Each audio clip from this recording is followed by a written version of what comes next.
ৰূপমালা sound এটা আহি আছে নেকি? কাৰ পৰা? এটা সাউন্ড এটা আহি আছে। মই নাই অহা তেনেকে নেকি বাৰু? পোৱা নাই, মই পোৱা নাই। ন? হয়। এটা সাউন্ড আহি আছে দেই। আহি আছে। ডালিমী মিউট কৰি দিবা নেকি বাৰু আটাইকে?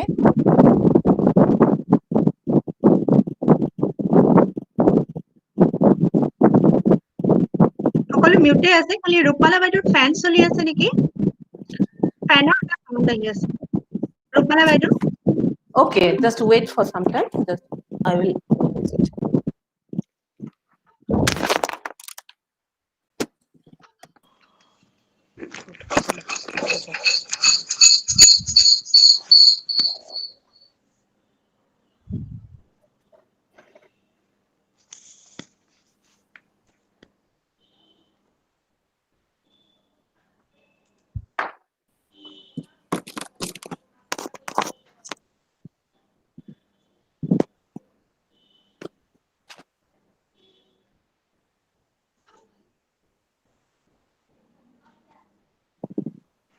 Sound is still there. Hello? No, it's not there, ma'am. Okay.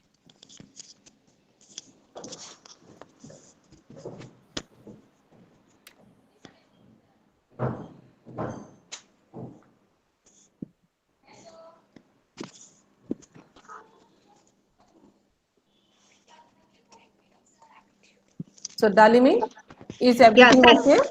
Okay? Yeah, shall we start, ma'am? Okay. If everybody is ready, then we can start now. Yes, ma'am, we can start. Okay. Namaskar, everyone. Namaskar, everyone. At the very outset, I, Rupmala Burman, on behalf of the Department of Education, take the opportunity to welcome you all to this international webinar on skill learning and effective teaching organized by the Department of Education, Arya Vidyapeeth College. Arya Vidyapeeth College is a very premier institution of Assam, which was established in the year 1958 under the leadership of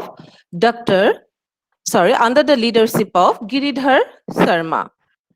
The college is a hub of academic excellence in the entire northeastern part of India and has been re-accredited by NAAC with A grade. It gives us immense pleasure that the Department of Education has organized this international webinar and hope that it will proceed without any hassle. The department has invited two distinguished resource persons with two different backgrounds. So without any further delay, let's switch to the main schedule of the webinar. And in this regard, I would like to request convener as well as the head of the Department of Education, Dr. Ranju Medhi, to give her welcome address to the August gathering. So over to Ranju Baido. Hello. Ranju madam, please unmute yourself. Okay. Am I audible? Yes, ma'am, you are very much audible. Thank you, Rupala. After giving a brief description about our college, good evening, everyone present here. I, Dr. Ranju Medhi, convener of today's webinar, welcome you to this international webinar on skill learning and effective teaching. We are happy to see overwhelming response from the participants, which indicate the relevance of the topic of the today's webinar. Now, first of all, I welcome our respected principal, sir, Dr. Pradeep Kumar Bhattacharya, who always inspire and support us to conduct academic discussions, and his presence today is encouraging. I welcome you, sir, to this webinar today. I would like to welcome our honored resource person, Dr. Ganesh Vora, sir, Associate Professor from Mississippi State University, and Pinku Sudhari from Assam Skill Development Mission, Government of Assam. Your presence and participation will definitely make this webinar a grand success. I also welcome their colleagues, participants, friends, research scholars, and my dear students. I hope this webinar will be able to promote academic exchange of ideas and enrich ourselves. I once again welcome to you all. Now over to Rupala. Thank you, Ranju Father, for your warm wishes and greetings to all the participants and the resource person. Now I would like to request Dr. Pradeep Kumar Bhattacharya, the principal and the patron of Arya Vidyapeeth College, to give his inaugural speech. So over to our principal, sir. Thank you, Rupmala. First, I would like to welcome all of you to this international seminar on skill learning and effective teaching. So, on behalf of Arya Vidyapeeth College fraternity, I welcome all of you, particularly today's resource person, Dr. Bora sir, and Pinku Sudhuri, and other participants from our college. So, that is very pandemic situation. We all know that teaching is turning to a different direction, and we have to learn different techniques for teaching. So, this education department of Arya Vidyapeeth College is organizing a international workshop, a webinar, on a very important topic, and we have also earlier organizing such workshops and seminars and learned a lot. So we know that teaching must be effective for the benefit of the society, and to make the teaching effective, we must learn some skills.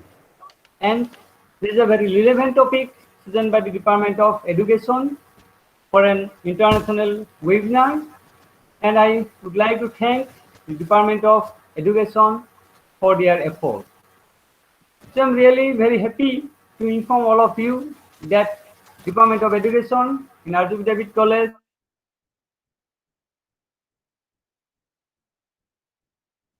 is a very dynamic department for the benefit of students.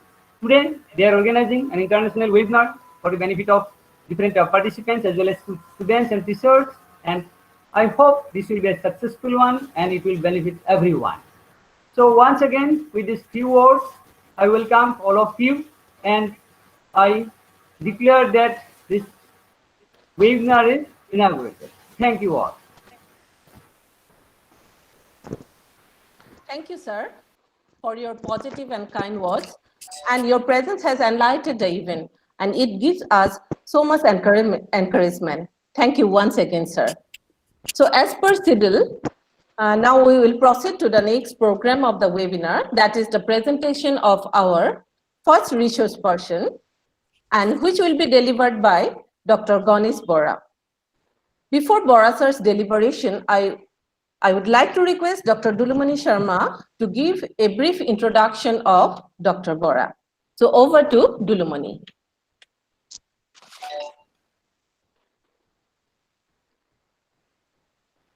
Please unmute your mic, Dulumani. Please unmute your mic. Okay. Thank you, Rupmala. Good evening, all eminent persons present here. Today, we are very pleased to welcome Dr. Ganesh Bora sir, one of our special and energetic guests of today's webinar. Here, I am Dr. Dulumani Sharma, have the opportunity to take honor to introduce Dr. Ganesh Bora. Dr. Ganesh Bora is an associate professor, Department of Agricultural and Biological Engineering, Digital Agricultural Program Leader, Mississippi State University, USA.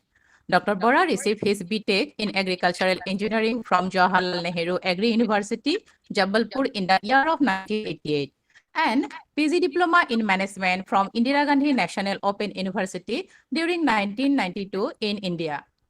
Dr. Bora received his PhD in Biological and Agricultural Engineering from Kansas State University, Manhattan, Kansas, USA. He obtained his Master of Engineering from Asian Institute of Technology, Bangkok, Thailand in 1997. Dr. Bora is the coordinator of active learning and effective teaching in Mississippi. He teaches and conducts researches in the area of artificial intelligence, machine learning, data management, and drones. He was the director of Bioimaging and Sensing Center of North Dakota State University from 2010 to 2016. Dr. Bora served as United States expert in ISO Working Group on Unmanned Aerial Application System. He has maintained excellent global presence with collaborative projects in 9 countries, received patent in Kazakhstan on helium dryer. Currently, he is also an adjunct professor in Almaty, Kazakhstan, and Tashkent, Uzbekistan, where he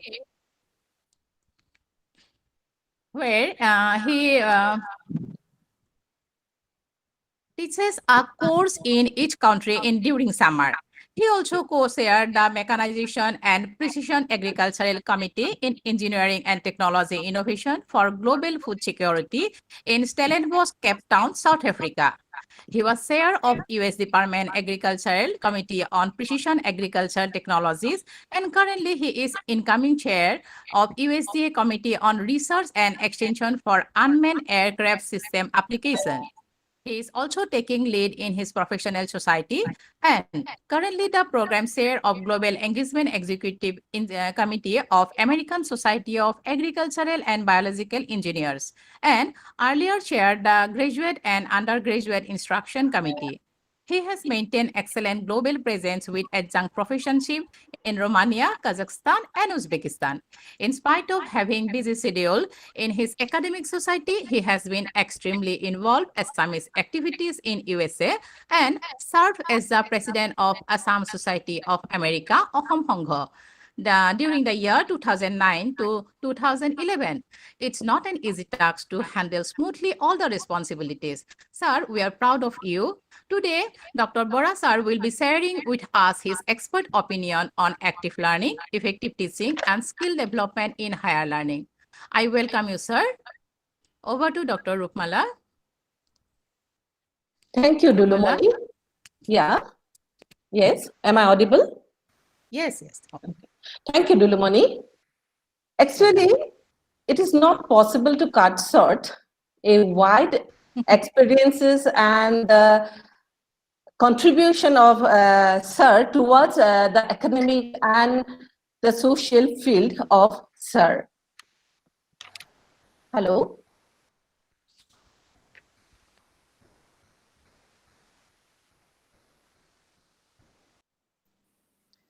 Yes, it is really very not easy to cut short the introduction of the Sir, but it is Dulumani who has a very nicely and interestingly has given Sir's introduction. So thank you once again, Dulumani. Now I would like to invite Dr. Bora Sir to deliver his lecture.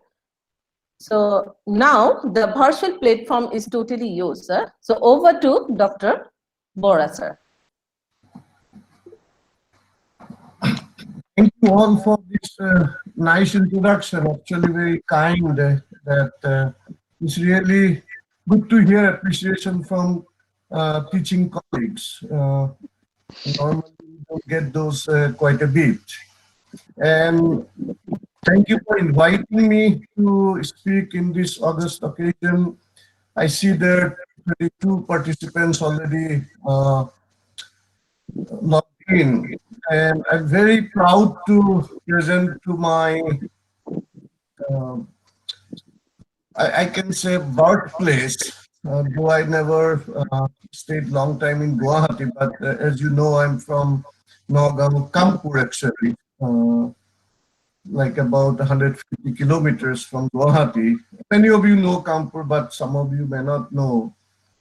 It was one of the hot seat during independence time in 1947. Mrityunjay was written on that Padbhumi, so background, and I'm proud from that. I could talk to you in Assamese, but there I see lots of other with from Bhopal. I saw one from Jamulan City.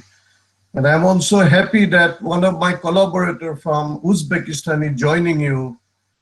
He's Dr. Kobil from Tashkent Institute of Irrigation and Mechanization. So with that, coming back to our webinar, start of the webinar, Dr. Chitapati asked me one day in a casual conversation that would you be willing to present to our college professors for teaching? I said, I do teaching for living. That's my job. But I'm an agriculture engineer by profession. Like that's my skill. And I normally do both together in my present job. I teach students definitely, including master's and PhD students, but I do effective teaching. And that's what more matters than what I teach. And that, like, the bond develop in that sense, like how do I teach students? It's not what I teach. So that's how I develop my experience. I don't want to say skills, but experience over the years. And I'm again a accidental teacher. I never wanted to be a teacher. And I worked for government for 7 years in Assam, and then moved and became a training coordinator in Bangkok, Thailand. Came to do PhD, and when one of our colleagues said, hey, you'd be a good professor, why don't you join us? I was trying to join UNDP at that time, and they said, why don't you join there? So I started, and I loved it so much. Now 15 years I have been teaching. I'm not a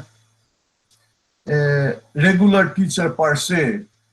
I have done my teaching part is because I wanted to now, not in the early stage. And with that, I'd like to start my professional deliberations saying that those who are coming, just joining as a new professor, I'm sure you have done lots of studies on your subject. If you're a physics professor, you have done lots of research doing PhD. If you're an education professor, you have done lots of research and writing your dissertation, thesis. You completed so much and you got your gold medal. Coming to teach a college. And some of you might think that I'm the gold medalist from the best university in the world. And just coming to the university, and the university should be thankful that you got me as your professor, a student, and you have 50 students, and you taught them, and in the first day you told them that you are PhD from the best university in the world, and kind of after 1 hour you left the class, and whatever you taught, then in the evening or maybe next day, you went to buy something in the store, grocery store, you heard that, oh, the professor came from such university. She was, or he was thinking about herself a lot. She got gold medal, maybe she cheated in her exam. So that might be the worst case scenario you have got, right? The reason being, you didn't teach them well. You told them what you are, what the subject matter is. The teaching profession starts from what the students want to learn and what they should learn, not what you know and what you are expert in. So that's two different things. I may be expert in drones, but the students may not like drones. They don't want my expertise. They don't want my skills. They want to know what that subject matter is. So that's the discord right now we have in many of our professors and universities. We expect the students to know the subject matter the way I teach or way the professor teach. That phenomena has gone out of the wind right now. If you are interested in being a good professor, it's not what you know, it's what you should let the student know and how do they know and what they can bring that knowledge to their life. That's more important in right now. So with that, and you have to have a bonding between students depending on your age, or like when I go to my class, I treat them as my niece and nephews. That means I want them to be like free in the class so that they can ask questions, and my interest is to give them some knowledge so that they can use it during their professional life. I told them, like, if you are, I teach right now, I'm teaching a course on bioengineering, heat transfer in biomedical machines. So I tell them, if you are designing a machine and all these aspects, all these engineering aspects, you will get it in your textbook. You will, nowadays, Google is the best source. You can do it, everything, you will get it.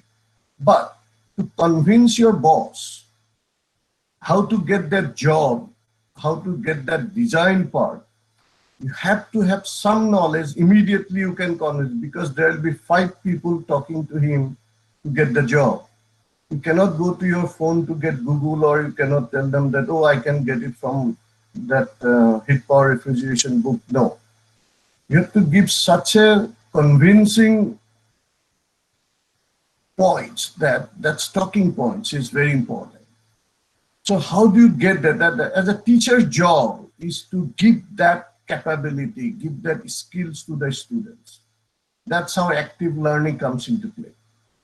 How effective teaching and active learning can combine together for upliftment of knowledge acquiring by the student. That should be the key. And the students are not supposed to be serious. They are not supposed to be, because they're kids. They're 20 years old students. They're 15 years old students. They're not serious. And we cannot control them by, hey, you have to be serious. Nowadays, it is our job, being the adult in the classroom, how they learn without a break or without any disturbances. So we have to make the delivery of the class, because being a professor, everybody is expert in their own field, no doubt about it. Otherwise, you will not get the job. If you're a professor, you are expert in your subject matter. That's why you got the job. But how do the students learn from you? That's a skill. That's your art. So you have to do that. And in doing that, you have to treat the student as they are. You cannot say, I'm the expert, deliver the class and gone, and they should know because I'm expert and I'm giving you the knowledge.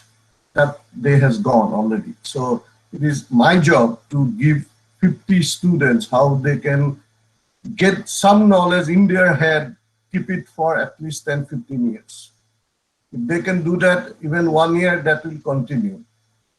So we don't want to make them that today you learned and forgot yesterday. No, and then again during exam time, you're coming back and studied all your things in one go and give exam and you got A grade and you became teacher. No, that should not be gone nowadays. So with that, I'll just share you some of the theories behind it, what has happened. Like, I'll go very quickly. I'll share the.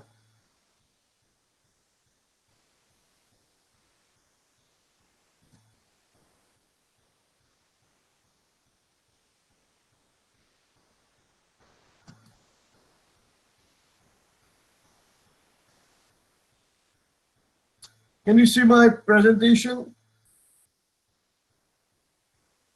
No, sir, it's not visible, sir. Okay, let me do that again.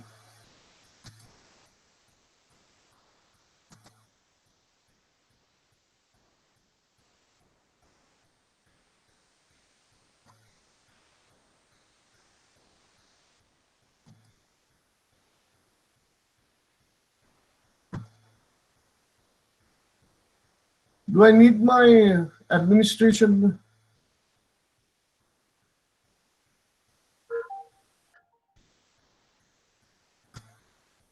Sir, shall you try for our side? From our side, shall you try?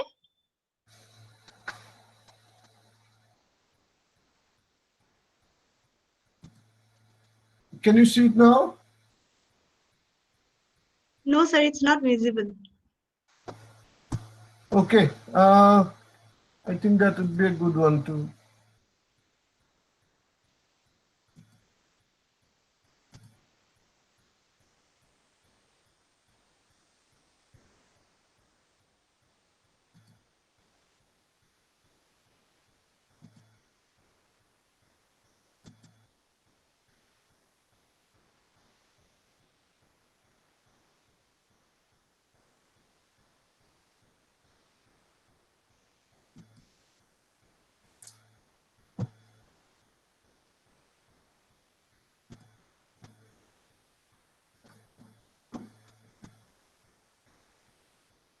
Sir, is it visible? Yeah. Okay, So sir. Please proceed. Please proceed, sir. as I was talking about, the emphasis given on like effective teaching and how the skill is learned by the students, especially right now I'm dealing with undergraduate students because that's where you have most of the students coming in. I'm teaching like final year students.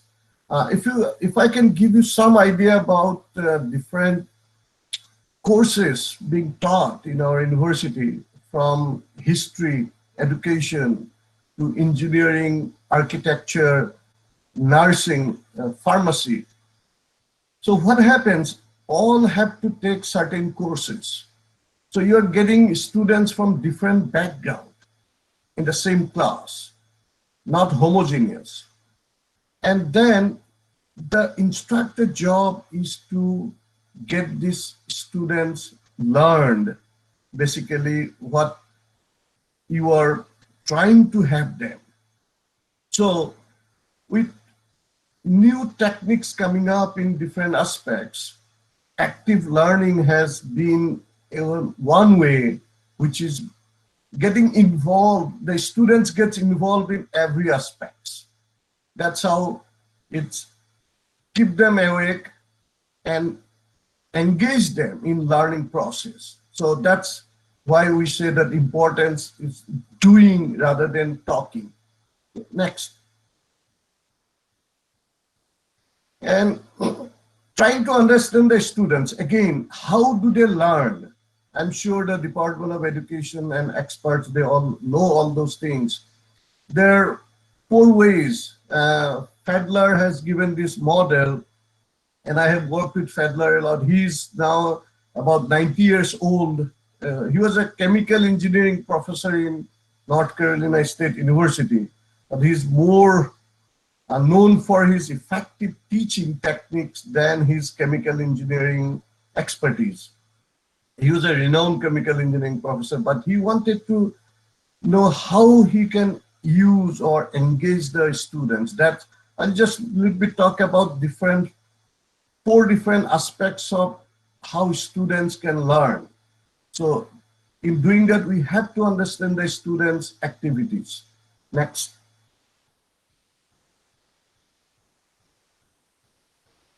So either you are going through a sensing learners or intuitive learner. So in doing that, you have to see how these students learn.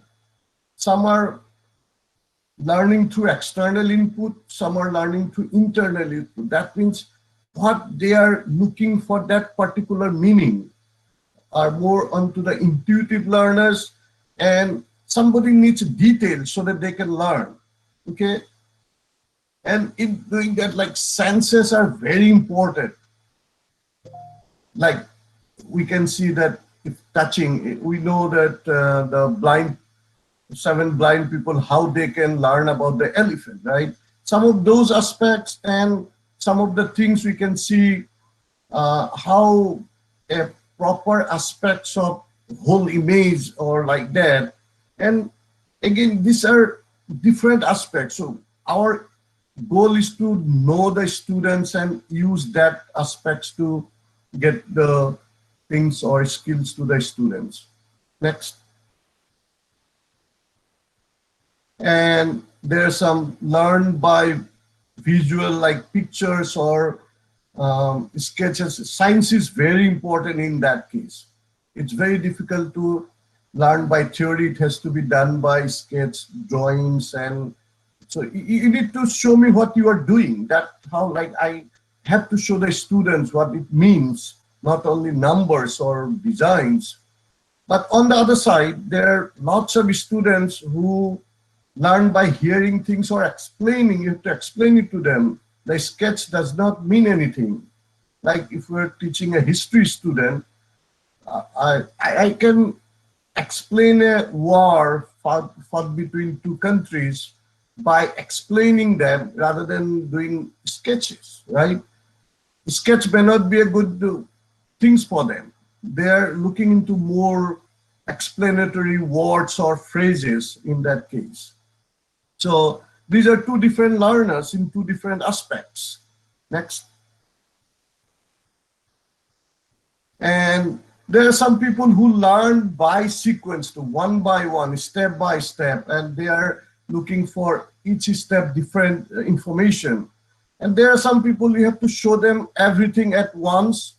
What's their goal, what's their like interest, and they can fragment their knowledge in that case. Like if somebody wants to cross the bridge, so you have to tell them that, okay, you cross the bridge, then you'll start like whether go by cycling or go by walking or go, so those are fragmentation. But in the sequential learner, you have to let them know that this is the road you can cover by cycle up to this part, then you have to keep the cycle, then you have to walk to reach the other side of the river. So those are the things like different learners understand. And in doing those things, we have to have active process.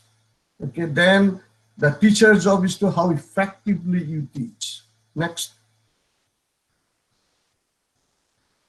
And again, the active learning process is how you can make the students get involved. There are a lot of things like very different aspects has been told or modeled, and between active learners and reflective learners, like either you do learn by something doing physically or writing, or you are thinking, which is more theoretical, but you learn both ways. And many people say that it's always better to go between theory and active. There are lots of students in the United States. They only learn by doing. So there are many, many courses, they have more hands-on than course. They don't do any course in the classroom. They do on the lab or experiments. So that's how they kind of differentiate between the students. And many people like to do in group. That's how like different ideas coming in and taking clue from there. Or there's people, somebody wants to work alone. And that's okay because everybody's learning. But the teacher's job is to identify those situations. Okay, next. And this is a very famous pictures by Fedler Group. Again, like how active learning and passive learning keeps it. Like for the active learning, you are doing everything, you are keeping it in. Passive learners, like as you are putting it on the top of the bucket, it's going out because you're keeping so much. You can only keep so much in your bucket, right? So, but for the active learners, you are learning so much, you're putting inside. That means you have processed everything and you are letting next part came. And because you don't have to store, it's just like eating food. And you process it, that goes as an energy to our body. And then you don't need to eat again for some time, but you come again, it's not food. It's processed and got inside. Yeah. Next. And again, how there are different aspects we can use for active learning.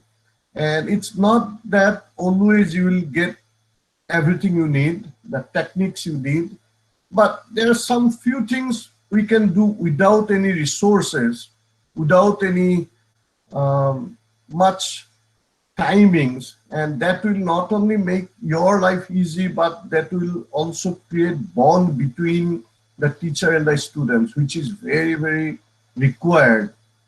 Next. See, this was in my previous university, North Dakota State, the big class like chemistry, it looks like that. How do you think this teacher would be bonded with these students? It's very impossible. And as you can see, all the students are busy with their thing and the teacher is presenting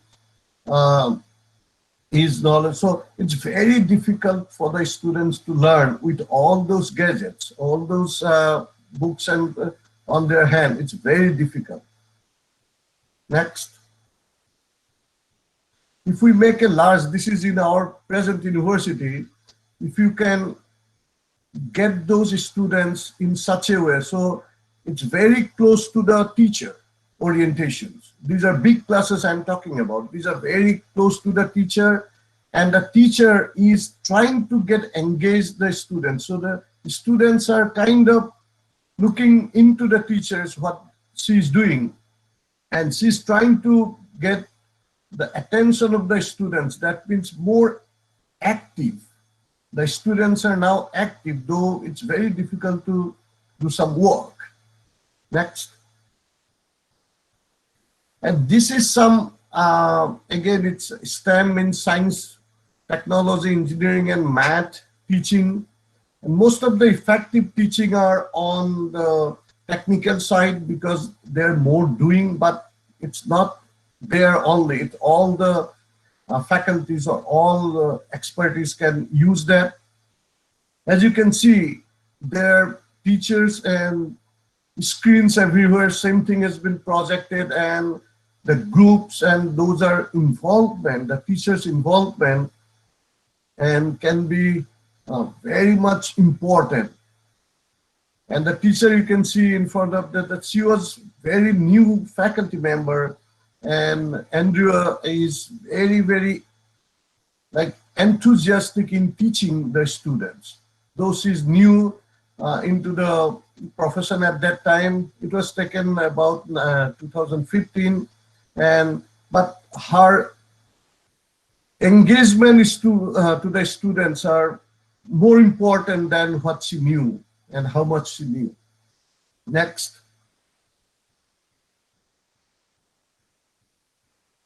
And these are some of the small classrooms. You can see how you can engage the students by group discussion or like getting their attention, and very small class. It's very easy to teach them in active learning or effective teaching.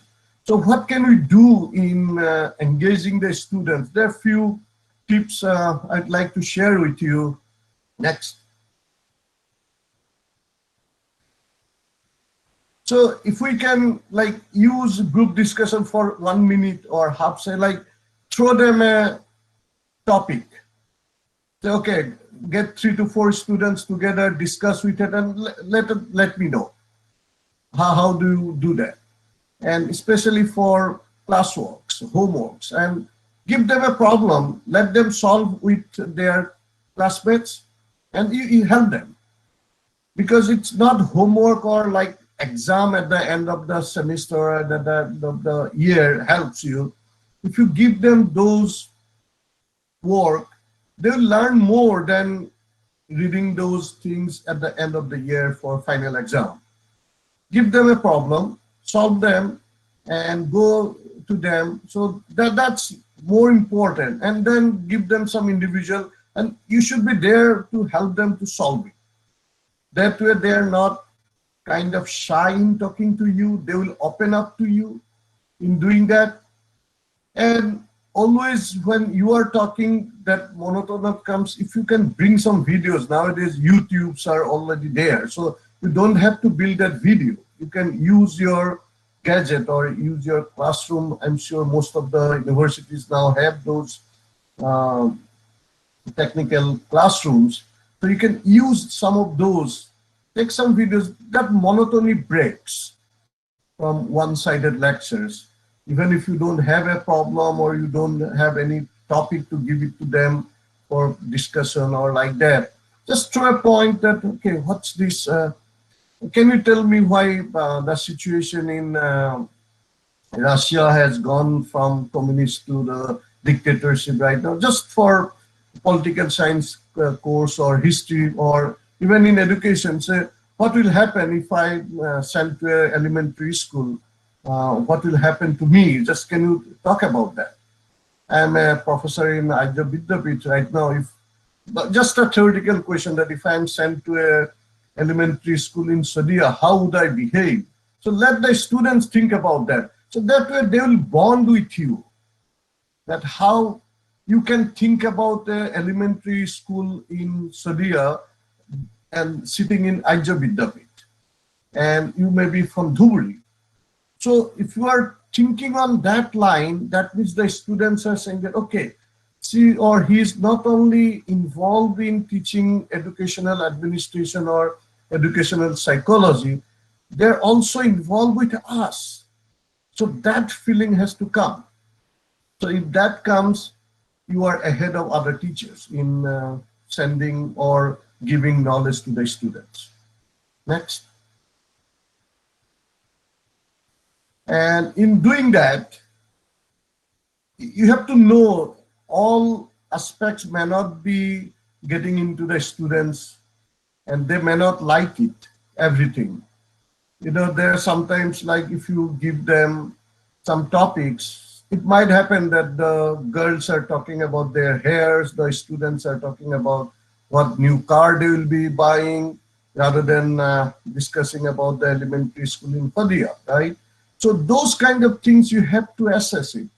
What is good way of teaching the students? It's not that you read in or Ganesh Bora told you in this presentation that there are 4 ways you can get the students engaged. No, it will not work like that. All students are different based on their backgrounds. All students, like in Arya Vidyapeeth, I'm sure there are students from Padia to Dhuburi, from Silchar to Darang. So they're all different aspects. They have taught or they have learned in their high schools different ways than from other students. So how do you get those different background students learning? You are one, but there are 50 students with 50 different backgrounds. So how do you gauge that what is more suitable for the students to learn? So that's your job. Now, that's how you will be a better teacher than an expert, knowledgeable teacher. Okay, so as this picture like bonded with me so much, I used to use that, like how a car can be evaluated, right? That was the initial. We use horsepower. That's the power. So one student was told about horsepower. He showed that this horse can pull this car, so much horsepower is needed. For this car, we need 1 horsepower to pull. So meaning by that, everybody's prospect is different. It will be slow in the beginning. This will be definitely slower in the car evaluation, but at one point, all students will bond. So with that, I'd like to give you a quote from Darwin. Next. Next. So this was a very interesting quote. I really love to make it that it's not the strongest species that survives, otherwise dinosaurs would have been right now.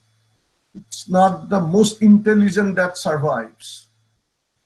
You see all those, how many of you know the person who got Nobel Prize in Physics last year? I bet out of 213, maybe only one or two knows. How many of you know who got the Best Oscar Award last year? Or Best Filmfare Award last year? Maybe one or two would be knowing. But if I say, how many of you know Bill Gates? I think almost 214 people who are attending would know because we are using their techniques. So it is the person who are able to change, adaptable to change on time would be the person who would be surviving well. Okay. With that, I'll conclude my presentation, and if you'd like to contact me, I'm giving my Gmail address because in 1 month, I'll be joining the administration.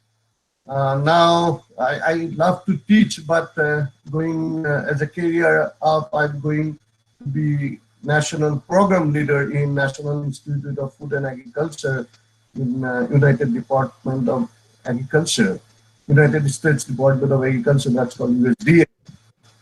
So my cell phone will work, my email, GC Bora will work. I've already got my new email address. I didn't give it to you because I'm still at Mississippi State. That's my, and that will also remain with me because I'm adjunct professor in Mississippi State right now. And with that, I conclude for time being and let the administration take up from here. And I'll be open to any questions at any time.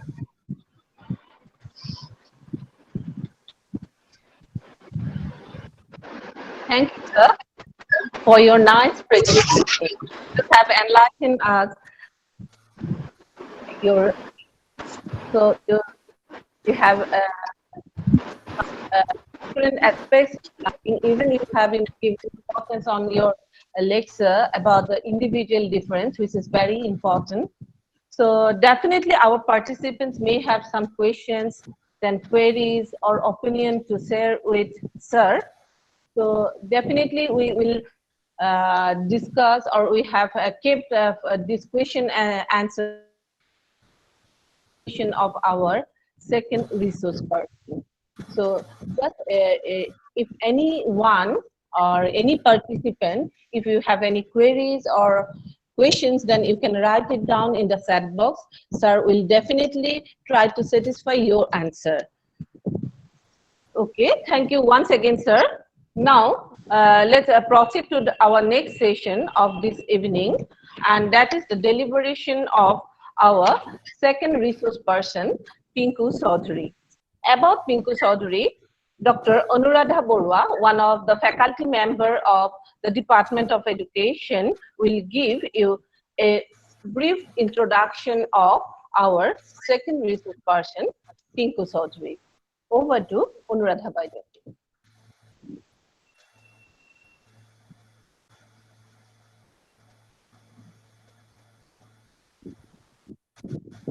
Hello, Anuradha Baidu. Are you there? Yes, I am there. Am I audible? Yeah. Namaskar. Good evening to everyone present here, and a very good morning to Ganeshwara sir. Here, I, Dr. Anuradha Borua, take the opportunity to introduce before you our second resource person, Pinku Chaudhary, who will be speaking on a very pertinent topic.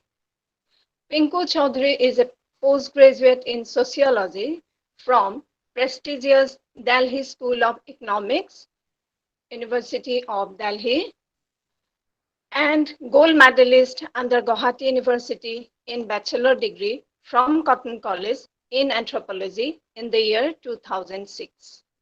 Since 2006, he is associated with the development sector and public speaking. And young and motivated speaker, he, in his credit, has of attending hundreds of events, workshops, seminars, talk shows in the field of youth motivation and skill development.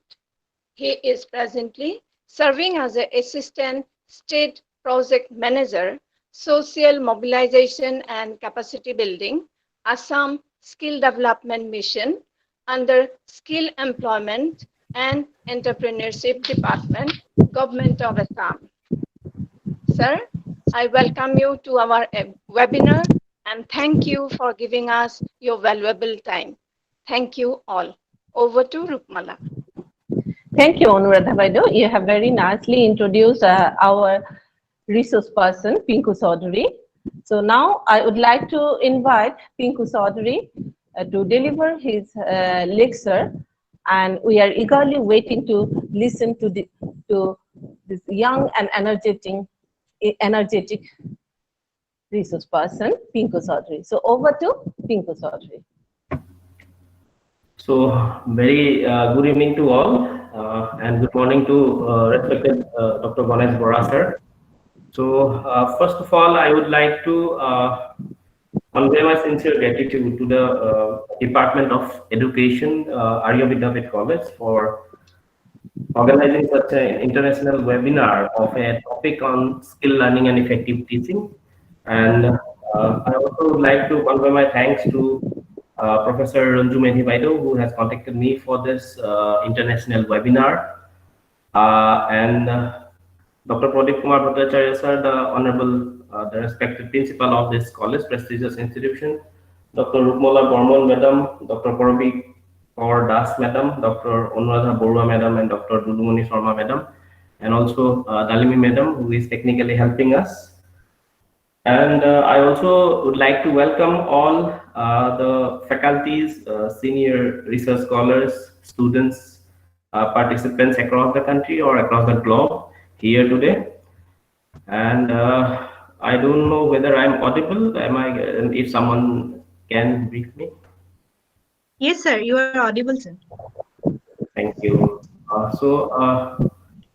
I'm very happy and delighted today that a session on skill training, basically skill training and effective teaching, is being organized, where our respected coach, Dr. Ganesh Bora sir, has emphasized on the methods of teaching, which is very active teaching methodologies. And as per his expertise, whatever he has referred, I don't think on the process of learning and process of teaching methodology I need to describe or elaborate anything more. But as far as the skill development scenario as well as the skill ecosystem is concerned, in the entire country, as well as in specific with the state of Assam, I am associated with this department since last 3 years, almost 3 years, 2 months now. And a close perspective of the whole ecosystem of skill education, basically. I have seen in last these 3 years of my tenure. And perhaps that has given me some of the mere understanding regarding the skill education scenario of the state. I would be first giving you some insight about the skilling scenario of the country as well as state, because now we are focusing the mission as a whole, as a nodal agency of the state, is basically focusing on providing skill education for the underprivileged and the class which is basically not exactly highly educated. But there are students who are school dropouts, or there are students who are college dropouts. There are students who are, after completing their undergraduates or postgraduates or school level courses also, they are not able to find a suitable livelihood opportunities. So definitely we used to go for that particular section of the society at large. But yes, now the whole atmosphere of the skilling has been changed in a tremendous way, where we can refer about the national education policy that has come into place. And I have talked about these things in the last one of the orientation program that has happened in the HRDC Center of Guwahati University last year, regarding the scope of skilling or skill development training in higher education. I am having a presentation that will briefly follow regarding the activities of Assam Skill Development Mission at large. But I won't be showing to you the skill like teaching or already on the various methodologies of so I'll be just sharing one of the presentation. Kindly, one of you may say whether the presentation is being visible. Then I can say whether it is visible. Yes, sir. May I know that whether its presentation is visible, right? Yes, sir. It's visible, sir.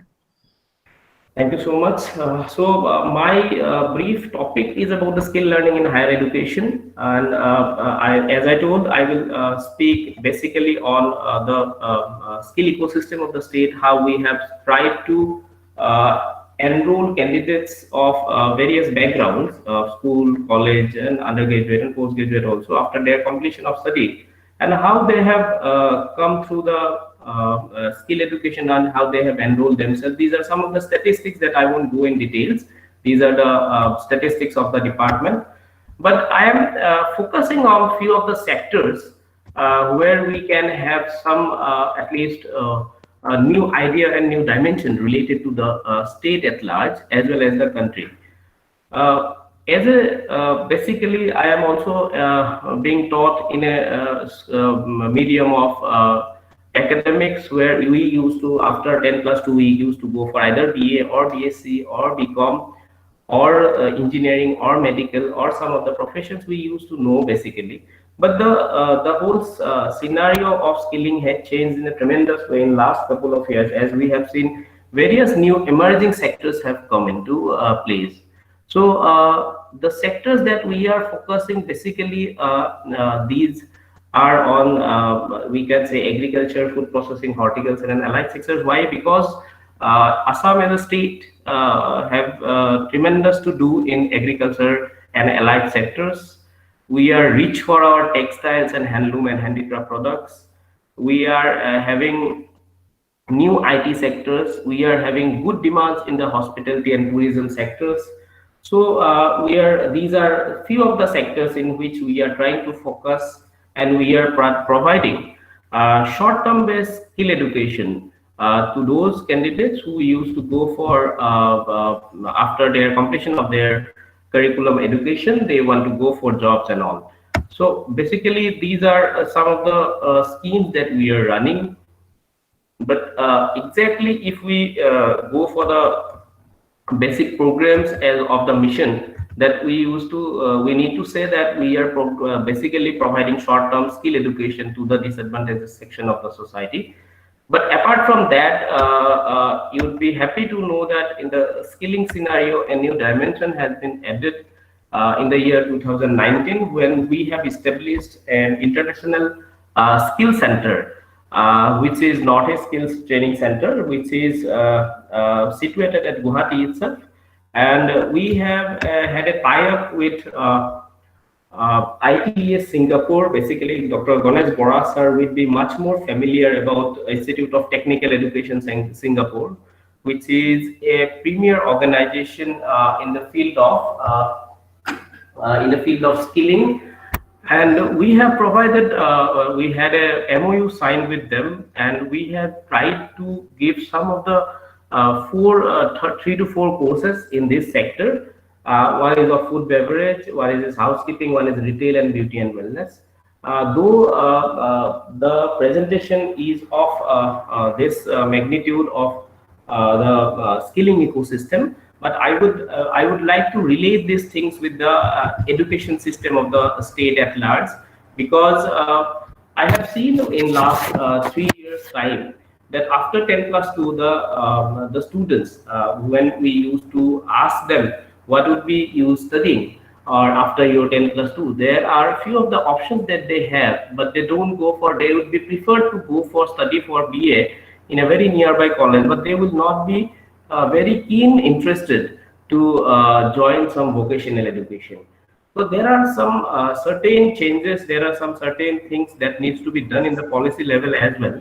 But there are some kind of things that can be done by our respected teachers in undergraduate level, in school level also, regarding the need of vocational and kind of a skill education after completion of a school education or 10+2, so that because we know that if we try to go for the statistics of the schools and 10+2 levels exams, all these a mere percentage of candidate will go for the degree in engineering or in kind of in medical, in kind of design courses, in kind of BSc and all. But a large chunk of population or students, whatever we say, they used to stay back and they don't know exactly what they need to do. So now this is the scope for those students also who wants to pursue some career in case of skill education. They may come to centers, not only centers like this, but they may go to various options. There are various institutions across the country as well now, and they can go for those centers, and they can opt for skill based courses of 1 year, and they can be placed after completion of these courses. Because in last, as I told, I have made thousands of students or who are working in various backgrounds, and in various whenever I used to roam around the country for various official meetings and seminars, I used to meet them in various hotels, in various airports, and when I hear them that they have trained under some skill courses and they have been placed now, it's indeed very great to hear nowadays. Because whatever the teaching methodology or whatever we have learned from last the education system of the state as well as in the country, we have seen that only the certification, only the mark sheets doesn't give us the way for a particular job or a livelihood. In this regard, I would like to also connect the points that has been referred by our respected first speaker, Bora sir.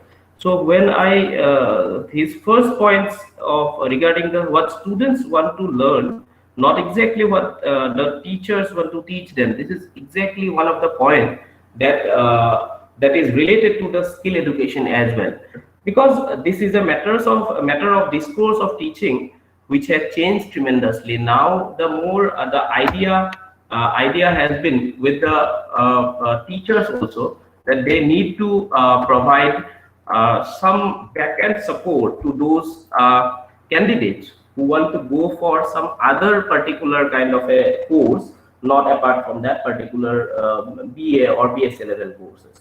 I have skipped some of the slides because that shows some of the placements that they have been done and about the center, because these are not so relevant with the presentation that I am doing, as the presentation is basically on possibilities on way ahead also in higher education through skill learning. That's why I'm focusing now more on these 3-4 slides. I don't know how far it is practically possible also, but these are my observations in the last 3 years regarding the skill education of the state as well as the country is concerned. So I have told you that during my visit in ITES Singapore, I went there for 2 weeks leadership development program. When I visited that particular place, I have seen a whole kind of different scenario regarding the skilling is concerned.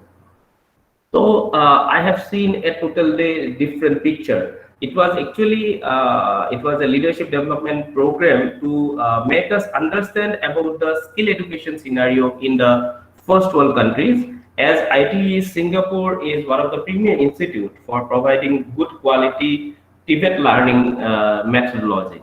So in that particular institution, when I visited, I have seen that there's a role of academic institutions from promoting skill-based learning among students apart from the academic teaching through effective practical learning is much more essential.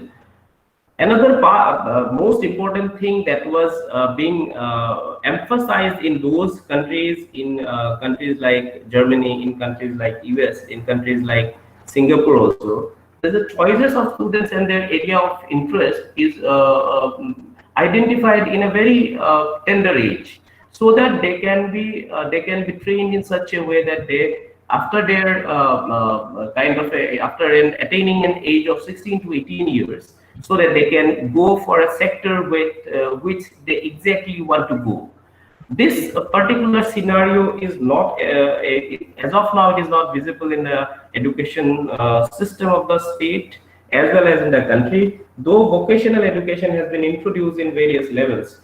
But yes, now with the changing modalities and change of introduction of new education policies, we can think about that this some related to this identification of these things might come into effect.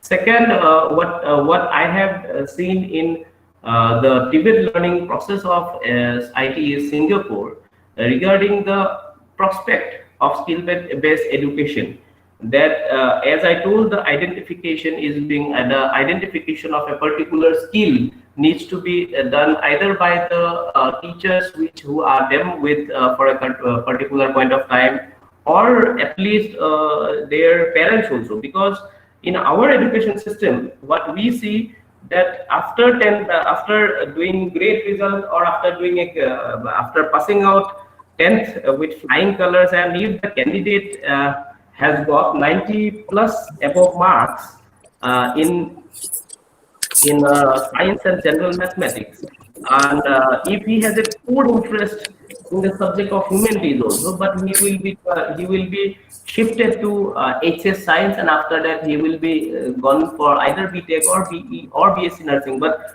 if we analyze the choices of that particular student, then we would get to know that this particular student was a person of humanities, whether it is a person of agriculture background.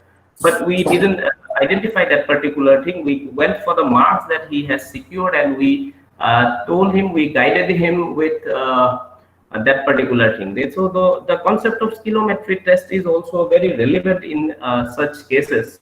Now, whatever we have seen in the last couple of months and 1 year or so, that the skill-based education in higher learning has been given much more emphasis, and you will be happy to know that various affiliated colleges like Arya Vidyapeeth College under Guwahati University and Inaugural University has started short-term livelihood-based courses in the campuses under our mission. And these are the candidates who are, after completing their graduation, they will give an add-on course like GST, and they will be getting another kind of their choices of courses, and they will be, after their graduation, they will be getting a kind of a certificate of an NCVT recognition of national importance.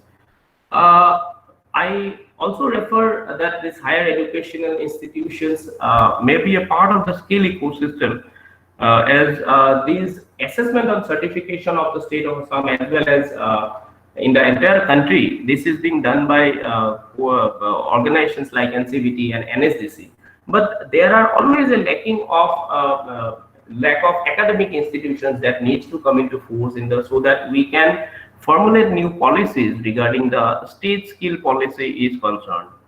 Another particular point where I need to focus or emphasize is the formulation of new short-term skill-based curriculum, which is research expertise. In that particular line, whatever Ganesh Bora sir has referred, that when we are going for some kind of active learning, active or reflective learning, then and also some kind of group works or kind of field level works where participatory involvement is much more higher in nature. That particular kind of involvement helps the students to learn more and to grow themselves in such a way that these, after their completion of these courses, they might think for not only for job, but they might think about promoting themselves to become an entrepreneur as well. So that's what the identification of skills by the teachers are much more very essential part in case of the skill education scenario of the state as well as country is concerned. So apart from that, the approach of teaching, I used to say the approach about the approach and discourse of teaching has been touched by Bora sir. So I won't go in that way, but the approach of teaching in higher education institution, I must say that should focus on activity-based learning for students, for effective follow-up in the activities performed. And also they may open a unit for consultation. There are called incubation centers in various organizations like Indian Institute of Entrepreneurship and all. So you might be aware that one Assam government has also opened up a center called the Nest for the startups to provide them with good market linkage and to guide them with various good consultants. So organizations of higher learning, institutions of higher learning, universities, colleges, undergraduates or postgraduates, they may align the skill training centers of the state also, so that these private training partners who are providing them with good handholding support, they can be given much more better opportunities also. And that's why I have focused on the Nest, as well as in case of if we are focusing on the need of an emerging open market in Southeast Asian nations now, Assam and Guwahati is the hub of such market. Everyone is aware about that, and this is becoming the hub of the entire Southeast Asian nations, as well as regarding the movement of this active policy by government of Assam as well as government of India, that we might go for good kind of skilling, so that good kind of entrepreneurs, service providers can be trained in such a way that we might go for that particular units, and accordingly they can be employed.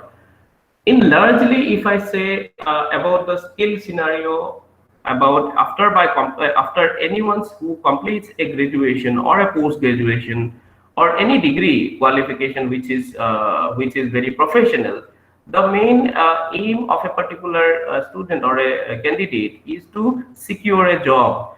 But the main thing related to the education scenario of the country, we have seen that the teaching, not only the teaching, the syllabus that are being made from last decades that we are teaching, and also the kind of things that are emerging in the market, those are much more different. That's why there is a lack as well as there is a gap in the study, whatever is being taught and whatever it should be taught exactly. So in case of Assam, whenever we talk for higher education through skill learning, I used to see, and when we about because Ganesh Parasar is also a person who have done tremendous work in biological agriculture and biological engineering. So he would be much more aware about the prospects in agriculture and allied sectors in the state of Assam. But it is very disheartening to see that as of now, the agriculture and allied sectors of Assam is not being developed in such a way whether it should be developed.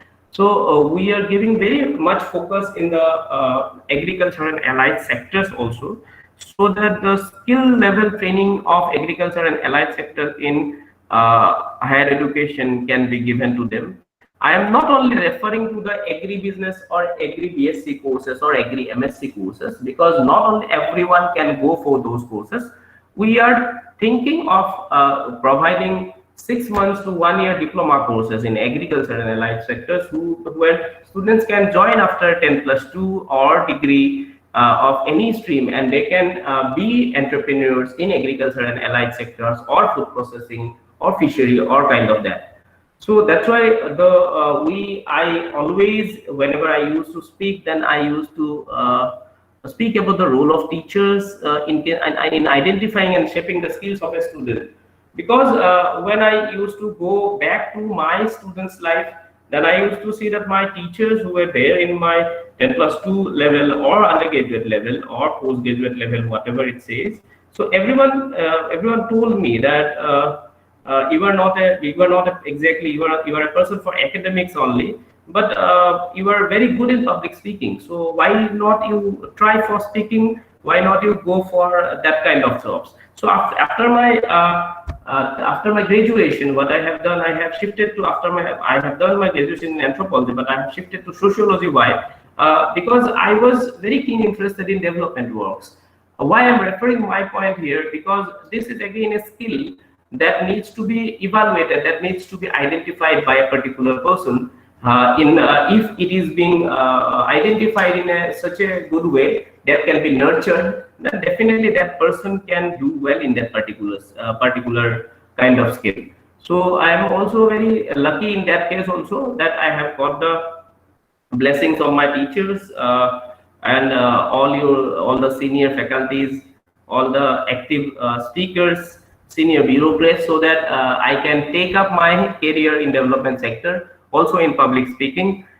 So this is kind of a thing that needs to be emphasized in case of higher education. And last year when I went to University Grants Commission's HRDC cell of Guwahati University, as I told, there were almost 55 to 60 senior faculties across the Northeast India for their orientation courses. So I tried to not only teach them exactly. It was it was a two-way process. I always emphasize learning on a two-way process. So I told them to identify such at least one student in their classes where when after their completion of either undergraduate or postgraduate courses, so that this person or this particular student can be oriented in such a way that we can refer that yes, I have identified one person and this person is doing that this with his own skills.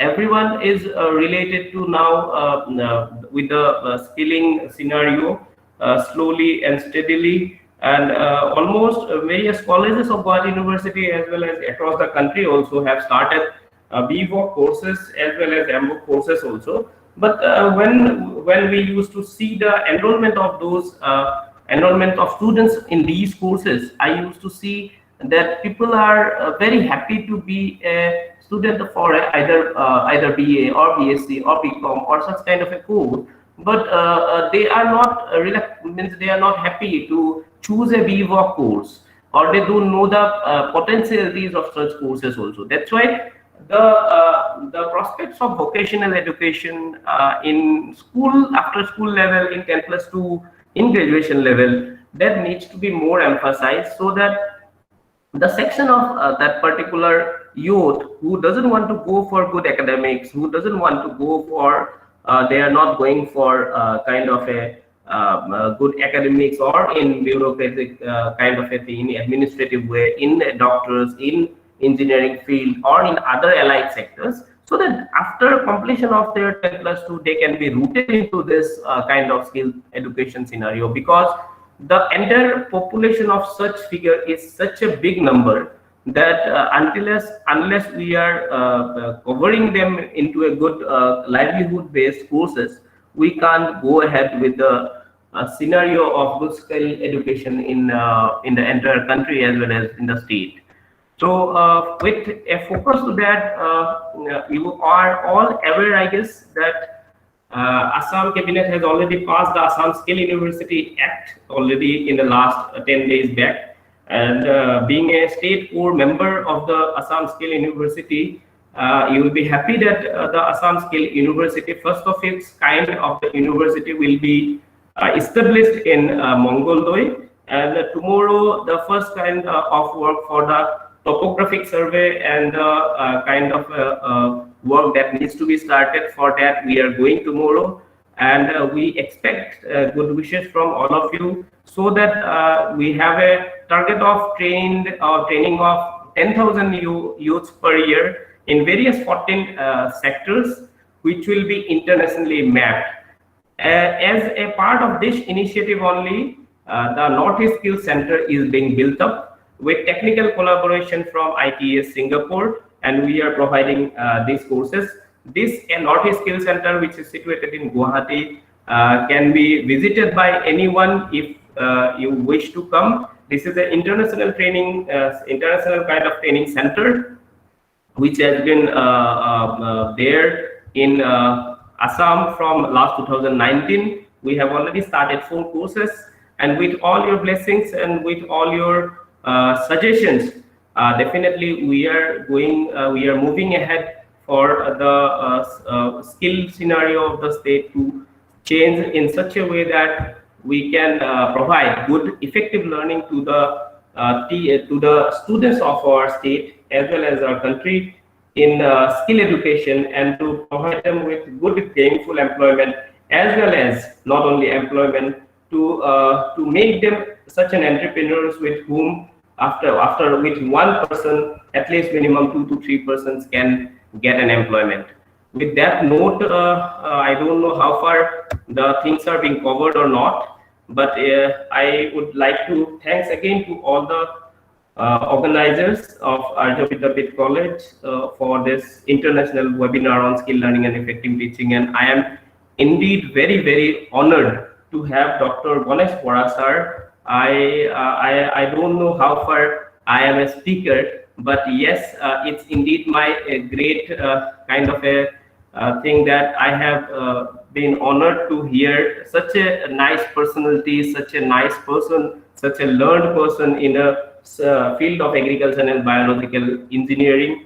And definitely, sir, I'll be looking forward to hear from you in the days to come, so that in the international collaboration sector also of the skill university is concerned, we can associate with organization institutions like Mississippi State University, and we can get help from you in agriculture and biological engineering, and we may introduce courses. Our mission director, he is a senior IPS officer. He would be much more happy to collaborate with international organizations. In 14 sectors itself, we are collaborating. So I would like to request Ganesh Bora sir also that I have got his mail ID, I have got his number from Ranju Medhi madam also. So I will definitely get back into that. We can start communicating in the sectors of skill development as well as in higher education. Thank you so much, Ganesh Bora sir. Thank you so much, Professor Ranju Medhi madam. To all the members of the organizing committee of Arya Vidyapeeth College for inviting me. I don't know how far I am being a speaker and eligible, but it's indeed my privilege and proud honor to be here among you all. And thank you once again to all, and looking forward for a good and fruitful session in the days to come. Thank you so much. Thank you. Thank you very much, Mr. Chaudhary, for sharing your experience with us. Your lecture was really very informative and encouraging for us also. Now, the whole session is open for all the participants. So if anybody has any questions, queries, they can write their question in the chat box, or even they can ask their question by unmuting their mic. Okay, first I will check the chat box. If is there any questions, then I will put forward to you, sir. Oh, lots of appreciation for both of you, sir. Okay, then the one question is there. It is actually not question. It is he is sharing his opinion. Some B maths session of sir was very informative, as sir pointed out the different skill of teaching for different students is a very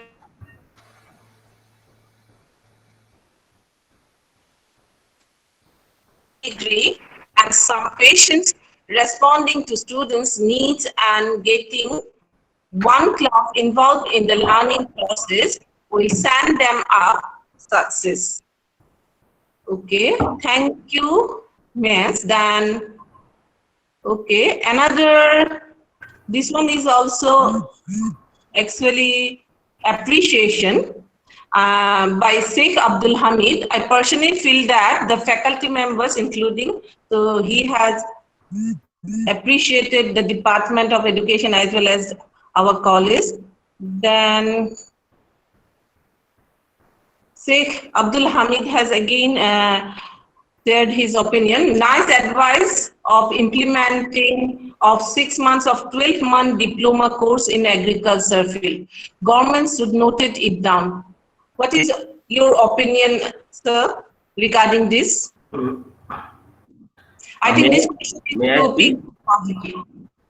Yeah, thank you so much, Mr. Sheikh Abdul Hamid, who is giving a suggestion on of agriculture diploma of 6 months or 12 months that might be considered. And I'll be very happy to share that I already, in my last part of the lecture, I have referred that we are establishing the skill university, where we are thinking of multiple entry and multiple exit kind of a courses, where every time it might not be possible for a student to go for a 3 years diploma course or kind of a 3 years degree course or 2 years course, so that we can have a good kind of tie-ups with international collaborations, where we can have agriculture expertise, where persons of repute like Dr. Bora sir might help us and might suggest us also, so that we can definitely go for that. And I will take note of this your proposal that has been given, and I will do the needful from my side, so that that can be given to the policy makers, and we may go for that those courses of 6 months to 12 months duration in the skill university. Thank you so much. Okay. Hello. Thank you, sir. Hello. Most probably, you could have any queries Hello. from you. Any Hello. queries from you? You want to ask the question? Hello. No. Yes. May I audible? Yeah, you are audible. Okay. Sir, could you share your experiences? What programs should be implemented for skill development of rural college students, sir, please? Your question too? My question is, what programs should be implemented? Yeah, we have got your question, but from whom you want to give the answer? The Pinku sir. Thank you. Thank you. Thanks to the participant who has raised a question. Actually, he has raised a question on what kind of courses that can be implemented in rural colleges or institutions of where these institutions where they are placed in rural parts of the state. So, but whatever it is referred. Earlier, the skill scenario when we have started in the 3 years back, then it was a bit different.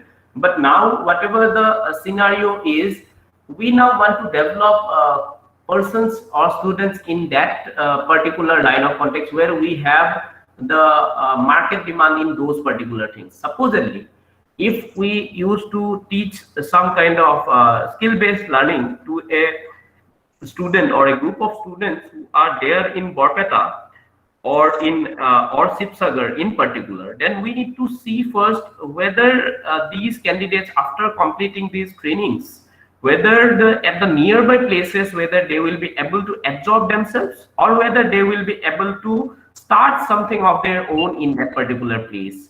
This is the need and need analysis of that particular marketplace. And for your kind information, I want to refer that our department is organizing a skill gap survey. I have already shared, and I will share the link in my Facebook page also, in Assam Skill Development Mission's Facebook page also, where you can go and you can have your own views regarding what kind of skills sets to be implemented in particular places. This is a micro level skill gap study which will be conducted across the state, enable us to know about the particular demand of a district.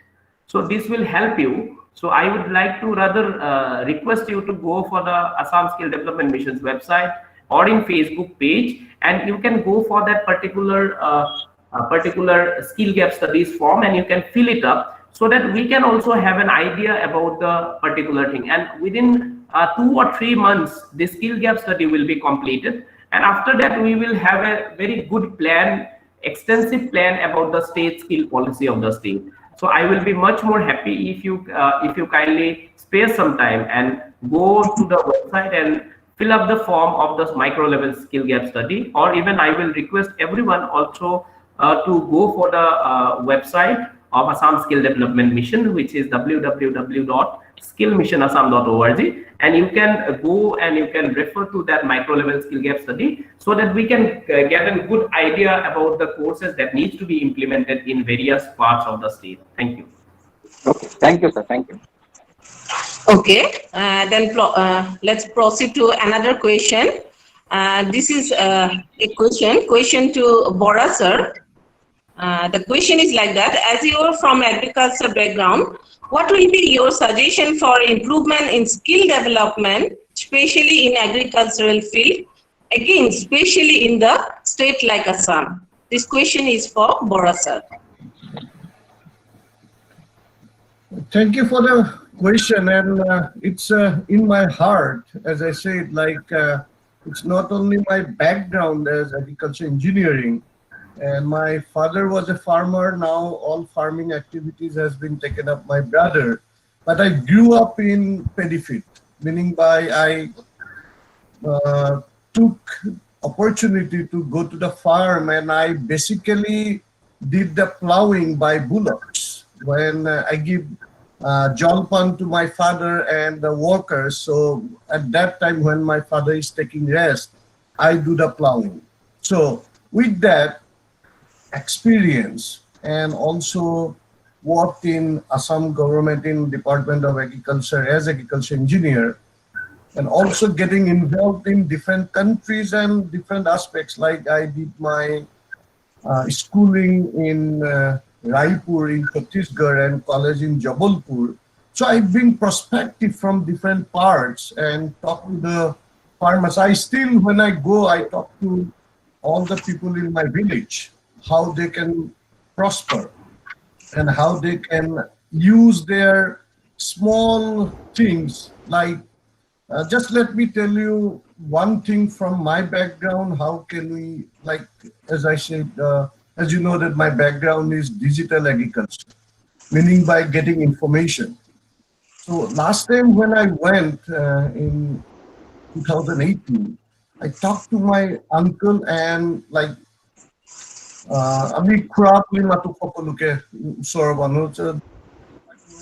you can get those information like before going for harvesting. If you take a walk, take a pen and paper, note down all the places where there was good harvesting, a good produce, and taking back those information, put it down, what has happened in that area where there is not good produce.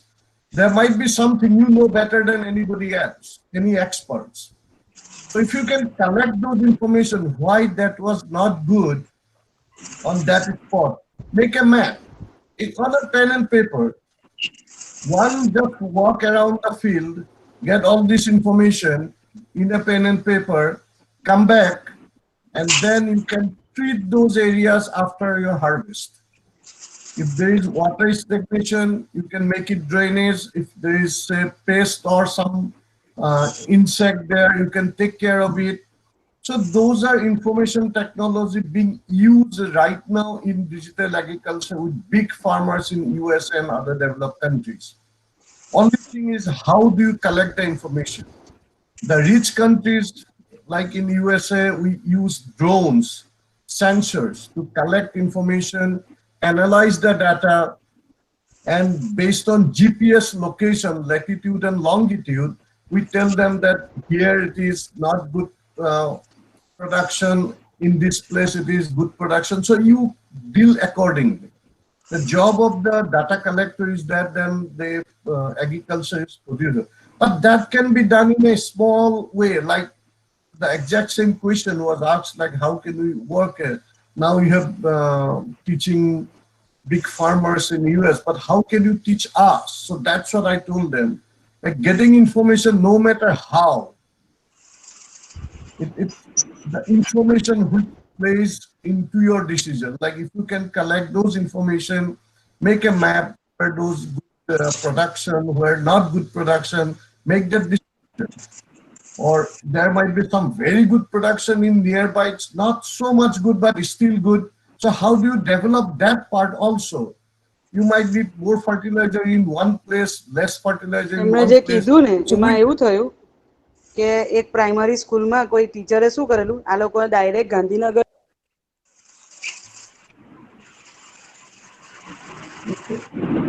So what we can do is getting information, and I was talking to my fellow farmers in my village who have no technology, but without technology they can use our digital agriculture, meaning by getting information. But there are agriculture engineers who have been working in Assam. I just talked to them about 3 weeks ago on a webinar like that.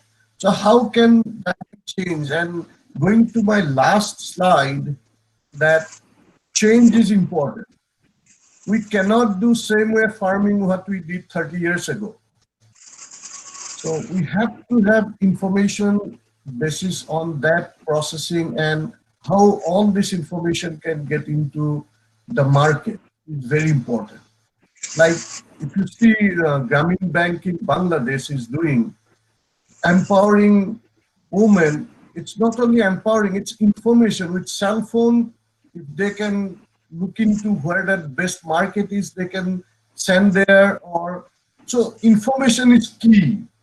How do you get it? That's one thing. The second thing is whatever resources we have locally, as Mr. Chaudhary, you guys are doing an excellent job in that, developing that skill-based training. Like that training was only for like electrical or ITIs you were doing before, but only few sectors. Now this sector like agriculture, most of the people are involved in agriculture or rural or cottage industry. If you give them some training, some knowledge and hands-on experience through this skill university, that would be a boon to Assam economy. Definitely would be a very, very good aspect. Like it depends on the students what they do want to learn. And one student in agriculture, 3 students in cottage industry, 4 in silk. So it doesn't matter how many students, but it's if you can give them or engage some industry also, experts to it, that would be a very boon to that. So if I have directly explain what you wanted to know, or if not, just send me an email. I'll definitely try to be more explanatory. And again, Mr. Chaudhary, you guys are doing a very excellent job in that skill. Mr. Kulasaike is the director now or the chairman for that mission? Sir, now Mr. Anand Prakash Tiwari is the MD, Mission Director for Assam Skill Development Mission. And Dr. K.K. Dwivedi is the Commissioner Secretary for that for the same department. Though he is an IPS officer of 2004 cadre, but he is doing excellent work in the field of skilling because he has a keen interest in the development of youth.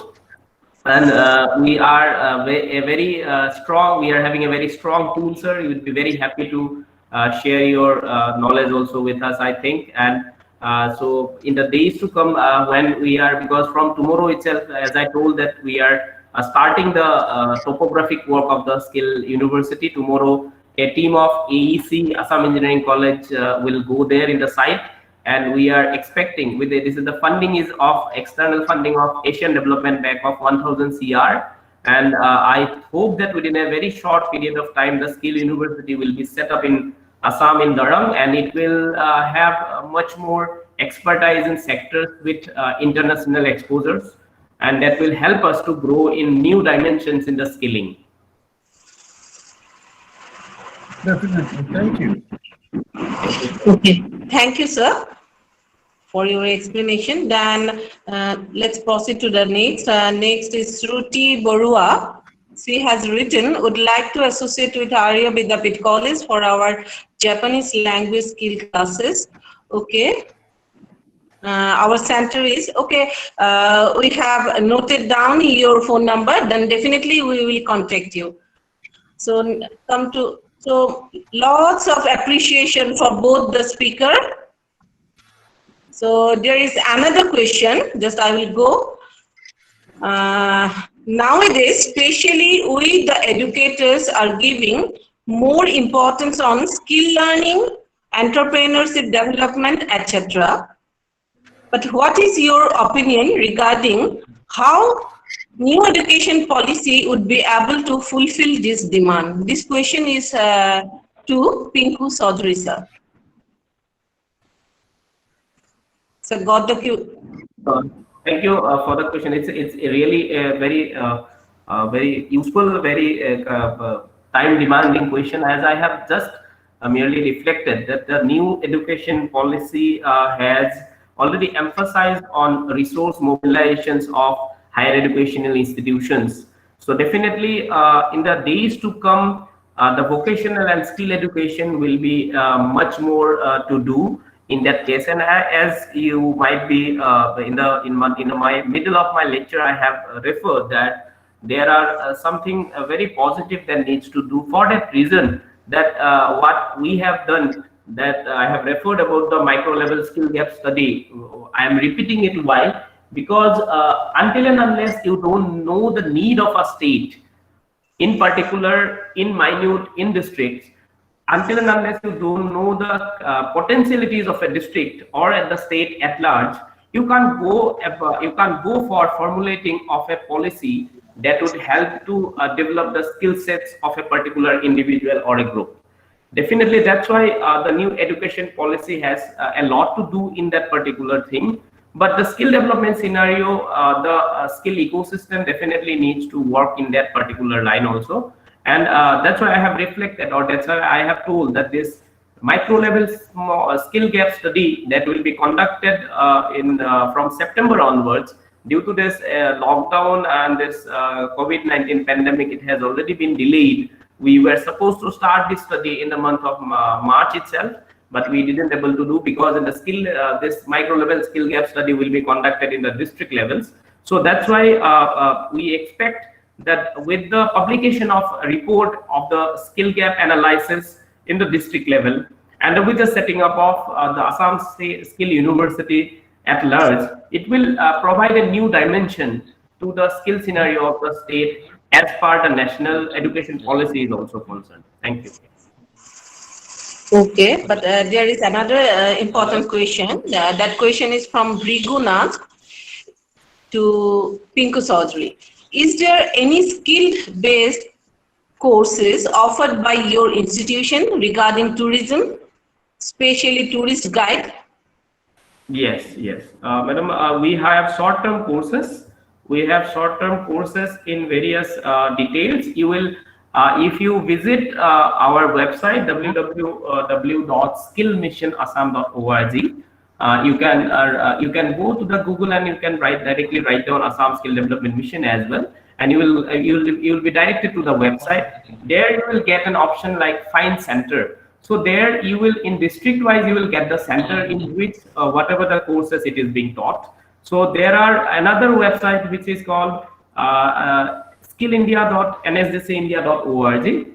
These courses are national level courses. These are national skill qualification framework courses, which are basically meant for the same courses are meant for the entire country. There are short-term based courses in tourism and hospitality sector, and you can also refer to the Sector Skill Council's website of tourism and hospitality. And in detailed form, or if you need to know about the sector also, you may visit my office at Gorchuk anytime. We are here to assist you regarding the courses which are available in various sectors. Tourism and hospitality is one of that sector that we are focusing right now. Thank you. Okay, thank you, Chaudhary sir. Then another question that is to Bora sir. This question is put forward by BMAS. Do we have training structure for our teachers, as you mentioned, so that they can teach in classroom management? Yes, we sure do. Like it's especially in our university, as being the coordinator, we do customized training, meaning by each department needs are different. So we first, before we start the training, we talk to the professors, we talk to the students, and then customize the training for that particular department. Like if we are dealing with Department of Education, that would be a different strategy than if we're dealing with Mechanical Engineering department. So just to let you know, in university in US, the departments are kind of similar in functioning, like education or engineering or architecture or chemistry. These would be all 4-year degree course and semester wise. Any student can take a course in any department. History student can take a course in mechanical engineering department. And we have only 50% courses are required for that major or department, and 50, depending on the department or college, is more elective or free. That means each degree has at least 3 to 4 courses free. That means you can take anywhere you want. I took a course in music when I was doing my PhD. And this is because you can appreciate something else rather than of your own, and that makes you better networked and more communicative. So in that case, yes, we have training, we customize the training for individual departments and individual needs of the department for classroom management, not only for the department, but large size class or small size. Especially in history, the preliminary history course in first year, there are about 400 to 500 students. You can imagine that. And because there is a requirement in every US that you will have to have a general education, that means 15 credit hours. We go by credit hours, and each course is normally 3 credit hours. So 15 credit hours, that about 5 courses have to be taken by all the students, no matter what your department is or what your major is. History, it has to be taken by all, including medical or engineering or architecture. An English course or a communication course is to be taken. So all those courses, you have 400 to 500 students. So managing that size of class and very specialized course, say mainly for PhD or master's student, maybe 10 students or 5 students. So that's a different class management techniques. We use those based on that class size and departments. So if you need anything, just send me an email. What is your class size and what is the department? And I can definitely give you suggestions particular to your need. Okay. Thank Hello? you, Bora sir. Hello. Thank you, ma'am. Okay, okay. Ma'am, I question to Boris sir, ma'am. Okay. Sure. Sir, tell me, how could we make student as an active learner if they are passive, even though assigned activity-based assignments? The assignments should be in such a way that some level of initiation they can make. Any question? And what is your background, Mr. Raju? Sir, I am a B.Ed student, sir. B.Ed. Okay. MA B.Ed. So just any assignment student can start without any help. Say, just give them a topic. If you are allowed to teach a group of students in slum, what would be your first step? So there will be opinions coming up, and ask 2 to 3 students get together and discuss for a minute. And then they have to report to the class. So you will have, say, you have 20 students in your class, and with 20 students, you made 6 groups. So 6 group will come up with 6 different ideas. No matter what is good, what is bad, every idea is an idea coming from the students. There is no bad idea, no good idea. So if you can compile those and then get back to them, you know their capabilities now. And if you can make an assignment based on those capabilities so that they can get more involved and they can go further. As I said, every idea coming from those students are good ideas because that's an idea. There's no good idea or bad idea, that's an idea. So you have to take those ideas into their face value, make it as a capital for that assignment, and engage them. That would be your first step to engage them. Okay, sir. Is it okay, Mr.? Thank you, sir. Sir, yeah, it is correct. Thank you, Raju. Thank you, sir, for your response. Thank you, Raju, for your question, as well as thank you, Bora sir, for your answer. Then another question is there, that is by Shubhesha Sharma, and my question goes to Pinku sir. Okay, as we know, many places in Assam still deprived, and they have no facilities of electricity and internet even. They are completely different from the mainstream. So in that case, how we can introduce those students with its sectors as well as skill development course? As we know that still many students are being ignored and they have no such kind of facilities. So this question, I think this is the last question, and this question is to Pinku Chaudhary. Please, Pinku Chaudhary, sir. Thank you. This is very crucial question. For your kind reference, I would like to inform everyone that Assam Skill Development Mission is having as of now 900 plus training centers across the state, where we have training centers in places like South Salmara. And I personally visited places like South Salmara, Dhubri, interior parts of Kokrajhar, innumerable times in the last 3 years' time. This is my practical experience that I'm sharing, and you would be also happy to know that on from next Tuesday onwards, as you were aware that the government of India has opened the new guidelines of unlock 4, I guess, and the new the skill training centers are allowed to open so that they can start their classes. And we will be visiting places, interior places that you have referred in, like I am going to one of my team to 5 of the districts of Assam, that is Dhubri, South Salmara, then Kokrajhar, Chirang, and Bongaigaon.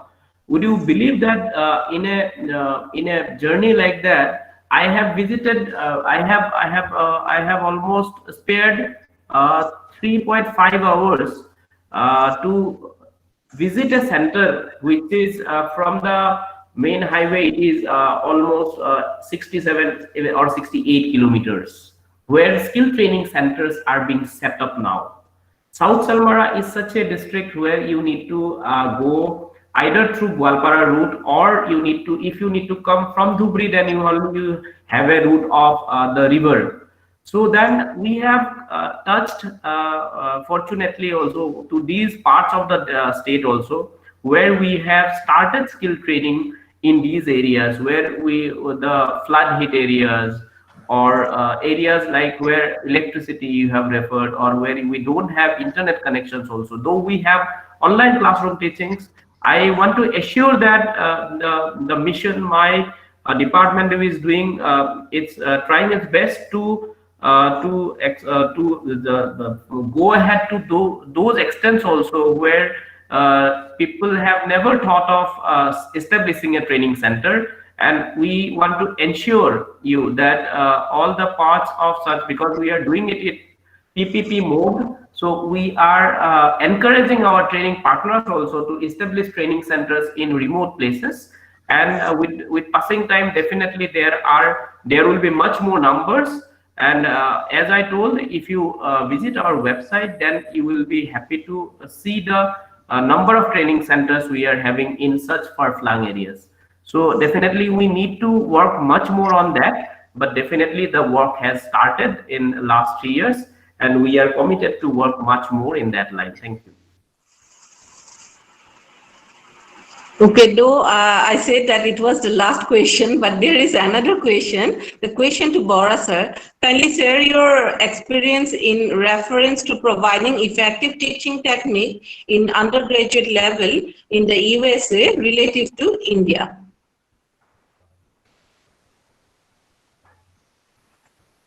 Bora sir is there? Yeah. I think that came from Mr. Singh.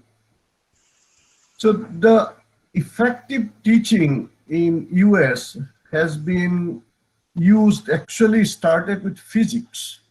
It's very, very interesting. Started with physics, undergraduate physics. Then it has changed. It was called UP, undergraduate physics, now undergraduate program. So the meaning is that though effective teaching has been more important in science, technology, engineering, and mathematics, but it has been taken the lead by the instructional technology of Department of Education. So here in US, has been divided in elementary education, higher education, educational administration, and technology. Now the new department came in industrial education. So instructional technology has taken the lead in effective teaching, and they have done mostly in technical courses because it's easy to get hands-on training for engineering. But over the period of time, say about 6-7 years, and all Department of History, Department of Education, Department of Political Science, they have taken a different route in effective teaching. You have to engage the students, that basic core for effective teaching. But how do you get them active in the class? That's depend on what course you are teaching, even within the same department, what course you are teaching. So that's more important, and definitely the teacher also has very big input in that. So it is customized. In US, it's not one size fits all. So you cannot have a aspects for every department, every course, and it is based, but the techniques are like get the students involved and how to get them involved. Let them talk in the class, let them work something in the class, and many a times if nothing there, ask them to come and write on the board. At least some monotony has been broken. What happens in most of the time, even in many universities here, the professor comes with a PowerPoint presentation and he presents from one, he comes into the class, and then after 50 minutes, time is over. He look at his watch, it's 50 minutes, gone. So that's not the way. So the things is being different now, trying to be different. There are still 50% professors do that. The reason is very difficult. They're not interested in teaching, they're interested in research. Here, research is very, very integral part of the professorship. You are more known by the research than teaching. So, but teaching makes the professors brings more happiness to the students, which is formally very important. But if you look into the promotion process, or like your monetary benefits, your increments, your things, comes from how much research you have done, how much research fund you have brought to the university. That's important. So it's a very balancing technique. But again, coming to a point, the getting students involved, and most of the science, technology, and engineering, mathematics courses called STEM here has developed strategy. I showed you in one of the slides what is the classroom looks like. There'd be plenty or many screens of the same PowerPoints going on. The table should be round and chairs should be moving so that you can move around, not sitting idly in the benches. You can talk to the professor just rolling your chair. So basically getting informal setup in formal teaching. So that's how more effective that students can be. And in Assam, I'm guessing most of the students are sitting in a bench. So change the orientation of the bench and desks, like make it V-shaped or something different, rather than keeping all straight lines from the, make some gaps. If the professor can walk around, doesn't matter what she or he is doing, walk around the student, just say hello to him or her. If you know the name of that student, call by his name, ask him how is your mom and dad doing, rather than asking him a question on history or civics or education. And by 3 days later, if you know his or her dad's or mom's name, just how is Jayanta doing, if you know his name. So that makes the students more, brings respect to the teacher, and he'll be more learning in that course than you are just sending one-way information to the students. Meaning by get involved with the students, you have to know them personally to teach them. That's how, you don't have to know everybody's father's name, just one person. Others will feel that, okay, he or she knows mine also. If you get bonded with one person with name, others will feel that, oh, he or she is a very good teacher, knows the students' thing by heart. And it's never contaminate any student, never say bad words to any student. If you say you scold one student, the 30 student will have bad impression on me. And that goes there, as I said in the first speech, that would be discussed in the tea stall nearby in the school, that Dr. So-and-so has scolded or spoke a bad word about me, and that word will go on. And it would be very difficult to bring that impression back. I tell you, it's very important how you build up your impression. Even the student's job are to do bad things, your job is to do good things, no matter what they do. So it is your job, as I said, it's a teacher's job to teach. That means it is teacher's job to be mom, dad, brother, sister, elder sister, or uncle. And normally I go with that uncle, like normally not much strictness. You know, any people would be very easy to talk to their uncle than to their father, or very easy to talk to mahi than mom, right? So that feeling, if you go with that mindset to the class, you'll be a very excellent teacher. Believe me, just try once. Thank you so much, sir. Rupala Burman ma'am, I am just adding one 30-second point with Ganesh Bora sir's thing that he has replied. Okay. What effective about the effectiveness of outside classroom teaching? I can still remember I was in Delhi School of Economics in the year I guess 2007 to 2009. So when I joined there, and later on months have gone, after 6 months, 7 months, there were occasions when our teachers in my post-graduation level, they asked me, sometimes, not only me, a group of students, we had actually, apart from our classes, regular classes, we had tutorial classes, which are very mandatory in those times. So sometimes happen that a group of 7 students are attached to one senior professor of that university and or the department itself, and they are being guided by that particular person for a particular topic or for a particular paper. Then what happened at that particular point of time? I was not till my graduation level. I was in Cotton College, as I have referred. So I didn't know that there can be classrooms, there can be classes beyond classrooms. So what I learned at that time, sometimes my professors told us that Pinku, let's go to the canteen and do the class today. So at first point of time, point of instance, I was shocked. How can we go among those 100 students who are loitering around there? They are having tea, they are having even smokes also. But we can go to the canteen and we can have a cup of tea.